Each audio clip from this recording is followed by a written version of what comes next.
partner and I just had a moment of connection that stemmed from a prolonged time of disconnection, which was really brought on by me.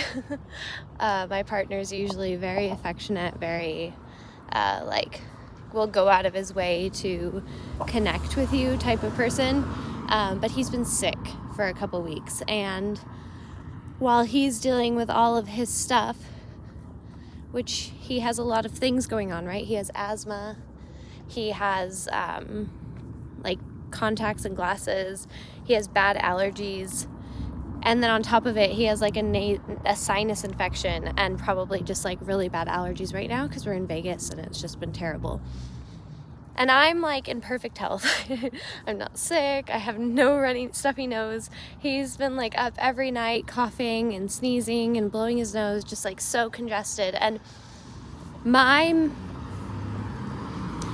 I'm witnessing that much suffering in front of me, my impulse, or what I did, or what I have done, what feels most tolerable, is to disconnect and pull away because of how much suffering I am witnessing and my inability to do anything about it. So instead of engaging and pulling in closer with what I can give, which is what? My love, my attention, my reciprocation of affection, right? I can give all of that. Or what I did was pull away, and then I'm disconnecting, right? So then I'm creating an effect on him that is she doesn't love me, she doesn't want to be with me, she is mad at me for being sick. And then it kind of brings my case down deeper too, right? Because my mission is for him to get better, and my disconnection in my head is coming from, gosh, it's been so many days that he's been sick, and his sickness is causing us to disconnect, right? This is the story I'm telling myself. I say that his sickness is causing the disconnect, and then he is choosing to treat his sickness in unproductive ways. So these are all the lies that I'm telling myself about the situation, when in reality he's been sleeping, he's been eating, he's been taking baths, he's been doing everything that he can do to get himself better, in his power, in his control. But he hadn't made a doctor's appointment, so that's the one thing I have. Gosh, then that's my story. He's not productive, he's not ambitious, he's not action oriented, and it fuels my bitterness, it fuels my disconnect. So then I'm disconnecting more and more, and then, usually that would come into a moment of tension, and then that tension would explode, and then it would become a fight. Usually that's what would have happened. But today he chose to get soft instead of hard, and he chose to express his vulnerability, his sadness to me. And even when he's sitting there in the room sad, my first instinct, or all I could manage, was defensiveness and this is why, reason, right? Defense and reason, instead of just softness reciprocated back. Again, my inability to reciprocate even. And it's all being fueled by those same stories, don't let him walk all over you. You've been doing all the stuff around the house. You've been picking up so much slack. You've been single momming for so many days.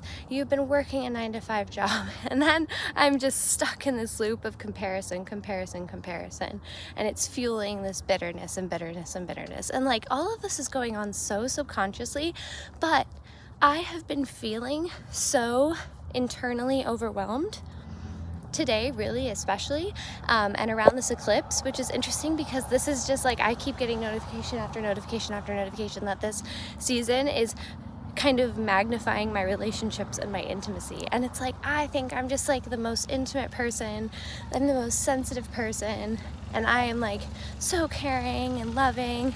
And yes, but to an extent, because you see, when I when that intimacy and care is being magnified so much and it's like directly affecting me because it's the person I care for the most, my defense mechanism or my way of protection is to disconnect. It's not to care more, which I think I'm just the most authentic. So then I get like in this headspace, right? Because I'm like, well, it's not me, because I am caring, I am loving, I have been helping, and I'm doing so many things like so anyways, I just think it's interesting, like, isn't that humanity, right? I just went across a crosswalk and nobody stopped for me for like 30 seconds. Like, so many cars drove by me on this crosswalk, and I was like, I feel like that's the human condition. And that's like, it's like suffering chain effect. My daughter was learning about chain effects on a show on YouTube, and it's like, it's a chain effect for more suffering, because, and it's not because humanity lacks sensitivity, it's because we have not learned to embrace the magnitude of our sensitivity.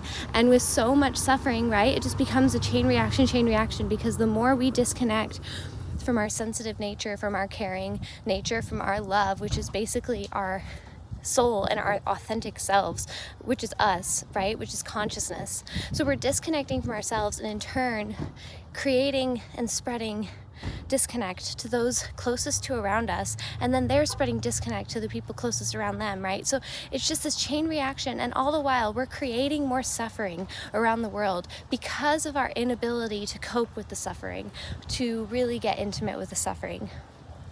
And yeah, I'm at my daughter's school now,